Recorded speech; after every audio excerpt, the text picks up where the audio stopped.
Hey, it's Rachel from All About Planners. In this video I'm doing a review for some of the Bloom planners for 2019.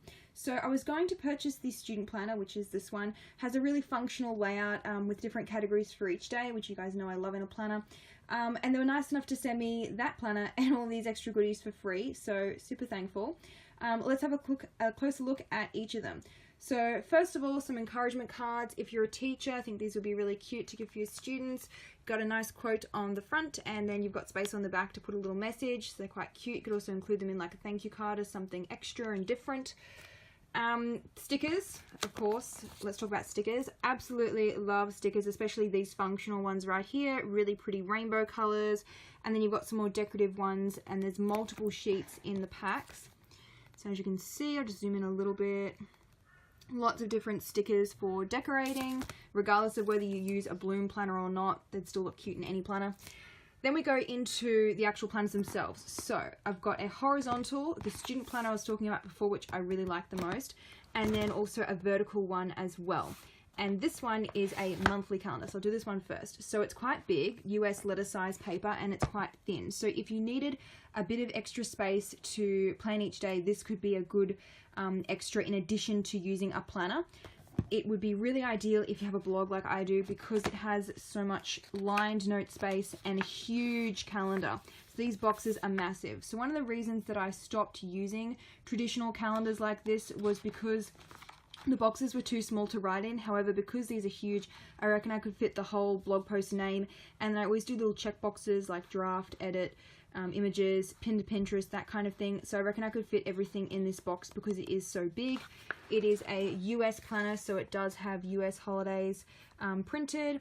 The sidebar is quite big. Over here you've got the lined note-taking space, a little quote, and then the next month, and you saw before, the previous month's little mini calendars as well. Starts on a Monday, which I love. Most planners start on a Monday these days. Not sure why the little monthly calendars don't correlate with a Monday start date though. That's a little odd to me. So yeah, you could use this by itself or to accompany a planner if you need just a little bit of extra space. Really pretty simple design. Love it. Okay, so let's look at the other ones. I'll go with the horizontal. So if you need a mini planner, like a small portable one, this one would be good. It is very lightweight.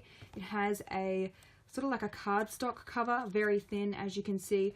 Probably would not weigh much more than my Kindle. So if you're a student and you need to take this with you, be really good. If you only need a small amount of space for each day, then this page size is what I would recommend.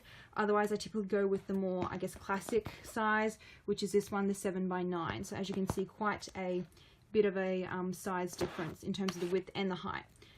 So this one has a little pocket fold at the front and your dates at a glance, and then we go into the actual planner.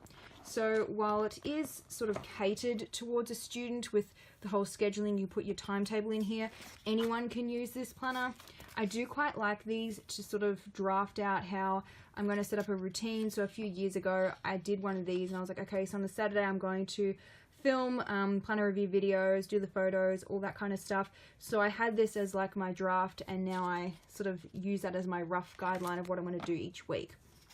So if you're sort of floundering around a bit, using a schedule like that to sort of map out a rough outline that you're going to use each week, it's a good idea. Got some lined note space, actually quite a lot of lined note pages. A lot more than most planners include, which is good because they never usually include enough. Addresses and numbers, not sure why planner companies still include these, because most people just put that on their phone. Well, I know I do, but it's there if you need it. Tabs for each month, which is always handy. They are thin cardstock with laminate. Not sure how well they'll hold up throughout the year. However, they are protected by the cover, so they shouldn't get too damaged. So let's have a look at the monthly calendar. So similar design to the letter size one, that booklet that I showed you before, with the days of the month, and then you've got the notes sidebar on the right, and then the little monthly calendars. Again, they start on a Sunday, but the month starts on a Monday. Not particularly sure why it wouldn't be consistent, but anyway, get used to it after a while. One thing I did want to point out, if you follow my blog and my YouTube, you'll know what I'm going to say.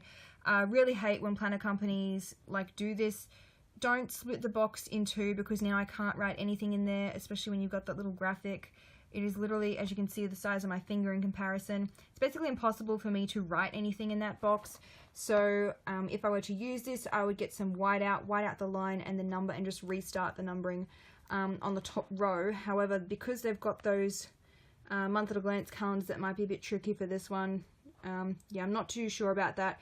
Not particularly a fan of this monthly calendar. Much preferred it in the other one, in that large monthly notebook that I showed before. Going into the weekly view, simple horizontal layout, which is lined. So a lot of horizontal planners just have those boxes for each day. I tend to avoid them because I just can't write straight without lines. This one has lots of lines, and the line spacing is a bit closer together than most planners, so you can fit more in the space. You do get a full size for Saturday and Sunday as well. They don't, well, almost a full size. They don't combine them. It really annoys me when they just put like Sat and Sun in one section. It's just not enough room to write, especially if you have a day job like I do. It's like I need more space on the weekends, not less. So a very simple design throughout. You've got that pastel pink, and then at the very back you've got some important dates for next year page, and the overview. Another pocket folder at the back. So this one has two pocket folders. Not many planners have two. So that's the horizontal, quite cute with the unicorns. And then we'll look at my favorite one next. So this one also has a unicorn cover. This is the student planner. I'm not a student anymore, thank God, but I do like student planner layouts. It's very thin, lightweight. If you wanted to add some stickers, you can. There's plenty of space on that coil. Literally feels like it weighs nothing. I reckon that would be less than my Kindle, which is like only a couple of 100 grams. Similar aesthetic and design to that horizontal one I just showed you. You've got the dates at a glance, and then, like I said, designed for students, but if you're not a student, you could still use it. I tend to repurpose these contacts pages when planners include them as password logs. You could also do just like random notes, jotting things down. A reading log, your class schedule, which again you could use as like a rough outline of how you're going to map out your week. So if you have a blog like I do, I'll do like maintenance stuff on Monday, make the Pinterest images for my posts on Tuesday, that kind of thing. So a routine page can be good as like your base of how you're going to plan your week. You do get a passwords page. Holidays list, it is a US planner, so it's got the US holidays. Lined notes, and then we go into the monthly calendar. Similar layout to the other two that I've showed you with the little month at a glance calendars starting on a Sunday, but that starts on a Monday, which is a little disappointing. Does not have tabs, which is probably why it's so light, but it does have the months printed on the sides. As you can see, you can still find it relatively easy. Tabs are definitely preferable, but at least these are better than nothing. I'd rather have that than just nothing at all, because then you can't find it ever and I have to use sticky notes. So this is why I really, really wanted this planner. Absolutely love this weekly layout. So functional, lined writing space, huge fan of lined writing space, and it's open-ended. So you're supposed to put your subjects in there, but I tend to do different categories of my life. So I'll go like blog, travel planning, cleaning, meal planning, project, etc. You get the idea. Now it is like a 5-day planner, and then you get a smaller Saturday and Sunday box, so keep that in mind. The columns are quite wide though, and if you did need an extra bit of space for the weekend, you could always just convert these into Saturday and Sunday, and then get some white out and change these into other lists. That's probably how I'm going to do it when I use it. You do get a big weekly goals section as well. Very simple layout, very functional. Definitely ticking the boxes. And then if we go to the back, unfortunately it does do the merge 2 days into one thing that I don't particularly like. And these graphics, I'm not really a decorative planner. In fact, I'm just going to say I'm not a decorative planner. I don't particularly like all this sort of stuff that clutters up the page, because now I can't really fit anything in there and it's just kind of annoying. So not a fan of that sort of stuff, and I don't really need a notice that says it's the first day of summer, especially since I live in Australia, so it's just not really relevant to me, so I'll probably just white that out. But regardless, I'm not really into the decorative stuff that just takes up space on the page. So like if I want to add that, I'll get some stickers and add that myself and pretty it up. Much prefer that than having it pre-printed. You've got some tip pages at the back. Not really sure if anyone's going to really use those. If I was in school though, I would definitely use a conversions table and the geometry stuff. That would be handy. Periodic table, that's handy. There are some good stuff in the back here. If you're a student, if you're not, you can always just rip these pages out, but the planner's so light that it doesn't really matter if you carry that around with you anyway. If you did want to add a printable, sometimes using pages like this, that's how I like repurpose it. So I have the page and then I get my printable and I stick it on top of it. So then I still have that like page in the booklet and I don't have to do the holes and bind it myself. I just stick it straight on. And then I'm sort of not wasting the page and I don't have to take the time to punch all the holes manually. So the last planner is this one. Now this one would have to be the prettiest and I think the most classiest looking of all of them. Love the marble and the gold foil, super shimmery, love it. And the corners are really nice, not going to get damaged. And even the coil is matching, just looks super classy.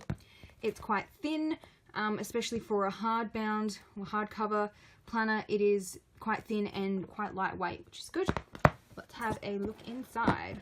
So same sort of style as the other ones with the pastel pink. You get some tabs. And then this one has a vertical layout, as you probably just saw from the sneak peek then. Dates at a glance for next year and the year after.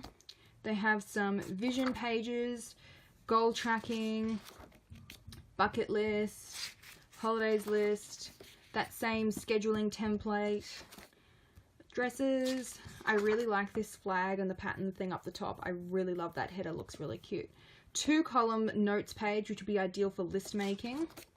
Get quite a few of these. Probably about 6 pages. Some logins, so for your passwords. And then for each month you get a decorative like quote cover. We'll just skip to another one, which are different throughout. Quite like them. So for each month you get this monthly vision page. Decorative, I like decorative, but it needs to be functional. This one, not too bad. The boxes are a little bit small though to write in. Probably prefer to just, I'm kind of boring though. I prefer just lines to write on, but it's there, which is better than not having anything at all, because some planners don't even include a monthly planning page, which is beyond me, because that's like the start of how I plan everything. So I put it all on the monthly page and then I filter that down into what I'm doing each week, like break things down. So if I don't have that monthly page, I have to go and put that in another notebook or like add it to the planner myself. So I'd rather have something in there than nothing. So we've got the monthly page, starts on a Sunday. You've got all those like holidays printed on the page for US. They're not too bad, they don't take up too much space, but I'd still probably prefer to have nothing. Now this thing here, this challenge box, is not something that I've seen in a monthly calendar. Not particularly sure I would actually do them. It's a good idea though, and it's something different. Might give it a try. Just not particularly sure if I would actually do it. But it's there, might give it a go. So we've got some lined notes sidebar, open-ended. The boxes for Saturday and Sunday are shaded, which I quite like. So it just sort of like gives that distinction. The vertical layout. Now, not only someone that does vertical, however, this one I still think is quite functional because you've got the box down the bottom to do whatever you like. I'd probably do a top 3, a weekly focus, Monday start, lots of lined writing space, a lined notes sidebar, and a little hydrate tracker down the bottom. So it is one of the better and more functional vertical planners that I have seen. You've got the same layout continued throughout. And then if I go to the very back, all the way to the back, we have an important dates for next year page, and the highlights. I do wish there was more lined notes pages, particularly at the back of this planner, or one line notes page for each month would be handy. What's at the back of each month? You get the monthly vision. Yeah, so a few more line notes pages would be my feedback for this planner. Does have a pocket folder, not too roomy. Probably fit a few pages, but not too much in there. And the coil is pretty much already at capacity, so you probably won't be able to do a hell of a lot of sticker making with this planner. However, it is cute. Love that cover the most. It looks so cute. So out of all of these, definitely going to try the student planner. If you need a small planner, go for the horizontal. If you want something classy, go for vertical. Need a bit more space to plan each day, go for the big monthly calendar. And then obviously some stickers to decorate as well, which is always essential. I hope you found this review video helpful. I will have a pen test and photos of all of these on my blog as well. The link will be in the description box below.